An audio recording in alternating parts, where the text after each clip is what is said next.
your attention, for example, is mediated by unconscious forces. And you know that perfectly well. And this is another Freudian observation. If you're sitting down to study, for example, your conscious intent is to study. But you know perfectly well that all sorts of distraction fantasies are going to enter the theater of your imagination non-stop and annoyingly. And there isn't really a lot you can do about that except maybe wait it out. So you'll be sitting there reading and your attention will flicker away. You'll think about, I don't know, maybe you want to watch Jane the Virgin on Netflix or something like that. Or maybe it's time to have a peanut butter sandwich. Or you should get the dust bunnies out from underneath the bed. Or it's time to go outside and have a cigarette. Or maybe it's time for a cup of coffee. Or it's like all these subsystems in you that would like something aren't very happy just to sit there while you read this thing that you're actually bored by. And so they pop up and try to take control of your perceptions and your actions non-stop. Maybe you think, well, this is a stupid course anyways. Why do I have to read this damn paper? And what am I doing in university? And what's the point of life? It's like you can really get going if you're trying to avoid doing your homework. And then you might think, well, what is it in you that's trying to avoid? Because after all, you took the damn course and you told yourself to sit down. Why don't you listen? Well, because you're a mess. That's basically why. You haven't got control over yourself at all. And no more than I have control over this laptop.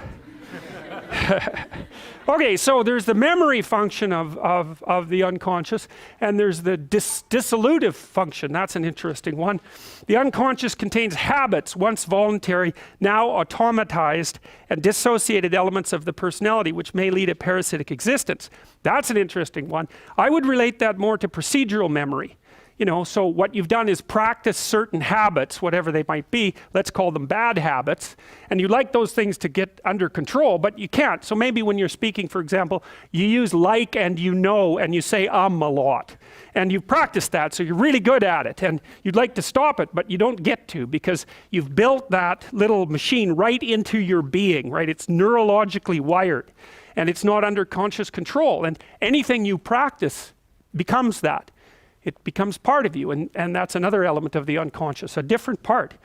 And then there's a creative part, which is that, well, you're sitting around and maybe you're trying to write something, or maybe you want to produce a piece of art or a piece of music, or maybe you're just laying in bed dreaming and you have all these weird ideas, and especially in dreams, it's like, where do those things come from?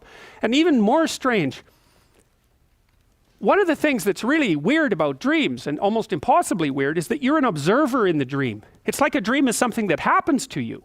Well, you're dreaming it, theoretically, so how is it that you can be an observer?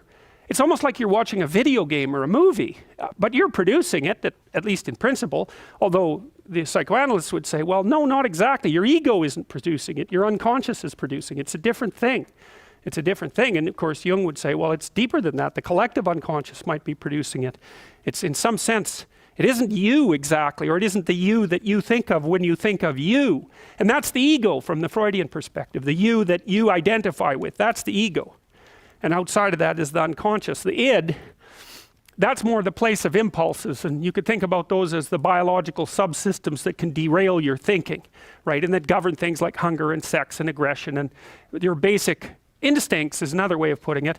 And it's a reasonable way of thinking about it because these are subsystems that you share with animals. You share them certainly with mammals. You share most of them with reptiles. You share a lot of them with amphibians, and even going all the way down to crustaceans. There's commonality, for example, in the dominance hierarchy circuits. And so these are very, very old things.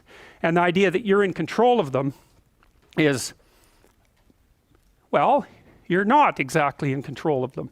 And I would say the less integrated you are, the less you're in control of them, and the more they're in control of you. And that can get really out of hand.